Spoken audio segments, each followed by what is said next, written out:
നമ്മൾ വണ്ടി second hand വണ്ടി എടുക്കുമ്പോൾ യൂസ്ഡ് കാർ എന്നതുപോലെ ആൾക്കാർ നിന്നൊക്കെ സെക്കൻഡ് ഹാൻഡ് വണ്ടി എടുക്കുമ്പോൾ ഇതുപോലെ പുറമേ കാണുന്ന നല്ല ആ ഗ്ലേസിങ്ങും പെയിൻറ്റും അതുപോലെ സൈഡ് മിററൊക്കെ ഉണ്ടാകും. നല്ല പുതിയ കളറൊക്കെ അടിച്ചിട്ടുണ്ട്. നല്ല കണ്ടീഷനായിട്ടുള്ള വണ്ടിയായിരിക്കും. പക്ഷെ നിങ്ങൾ ജസ്റ്റ് ഒന്ന് വർക്ക്ഷോപ്പിലൊക്കെ ഒന്ന് കയറ്റിയിട്ട് വണ്ടിയുടെ അടിയൊക്കെ ഒന്ന് ചെക്ക് ചെയ്യുന്ന നല്ലതാണ്. ഈ ഒരു വണ്ടിയുടെ അടിഭാഗം ഞാൻ ജസ്റ്റ് ഉദാഹരണം കാണിച്ചു തരാം.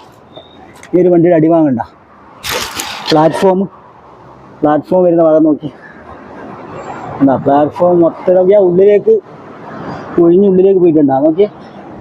പ്ലാറ്റ്ഫോം വരുന്ന ഭാഗം ഫ്ലോർ മാറ്റാണ് ഇവിടെ തൂക്കുന്നുണ്ടാ. ഫ്ലോർ മാറ്റ് ഇത് അടിയിൽ ഇവിടെ ഫ്ലോർ മാറ്റ് കണ്ടോ.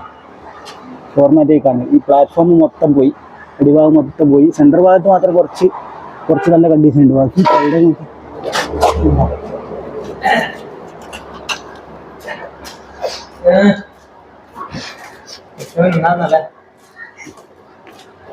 സെൻറ്റർ ഭാഗത്ത് പ്ലാറ്റ്ഫോമിൻ്റെ കണ്ടീഷൻ ഉണ്ടാകും. ഇതൊക്കെ ഇങ്ങനെ ആയിരിക്കും. ഇതൊരു റിച്ച് ആണ് വണ്ടി.